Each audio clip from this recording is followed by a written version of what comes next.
তখন ভাবলাম যে সন্ধ্যার আগে আমার এর থেকে বের হইতে হবে, নাহলে আবার কোন ঝামেলায় পড়ি।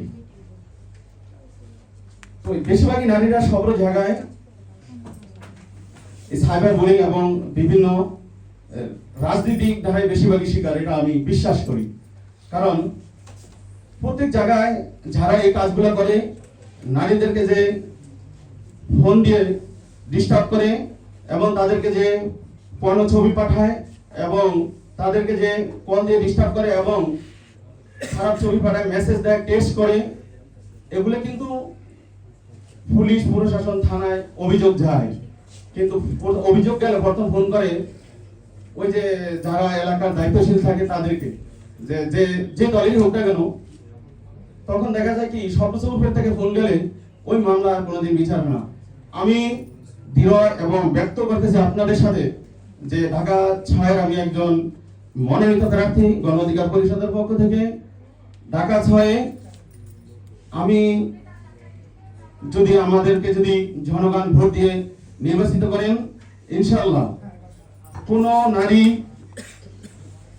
নিরাপত্তায় চলাচল করতে পারবে এবং কোন যদি অপরাধ পিছনের যে বিষয়গুলা এবং সবার কথা আমি শুনেছি এই ধরনের হয়, সাথে সাথে সেটা অ্যাকশন আমরা যাব ইনশাআল্লাহ। নারীরা শুধু এখানেই নয়, শুধু রাজনীতির শিকার নয়, সর্বক্ষেত্রে কর্মক্ষেত্রে নারী শিকার। চিকিৎসা বলেন, শিক্ষা বলেন এবং সর্বক্ষেত্রে বৈষম্যের শিকার। তা আমরা সর্বক্ষেত্রে ঢাকা ৬-এ যারা আছে আমাদের যে ক্যান্ডিডেট প্রার্থী, সবাইকে নিয়ে আমরা ঐক্যবদ্ধভাবে ইনশাআল্লাহ কাজ করব। আমরা এখন এখানে যেভাবে বসেছি, ইনশাআল্লাহ আমার উদ্যোগে সবাইকে নিয়ে একসাথে বসে চা খাবো এবং ঢাকা দক্ষিণকে কিভাবে আরো শক্তিশালী করা যায়, কিভাবে ডেভেলপ করা যায়, ঢাকা নগরকে কিভাবে উন্নত করা যায়, কিভাবে আমরা একসাথে কাজ করতে পারি, এইভাবে আমরা ইনশাআল্লাহ কাজ করে যাবো সবাই ঐক্যবদ্ধভাবে। আর পাশাপাশি আরেকটা বিষয় বলি, সেটা হলো রাজনৈতিক সত্যপূর্ণ যে আচরণ।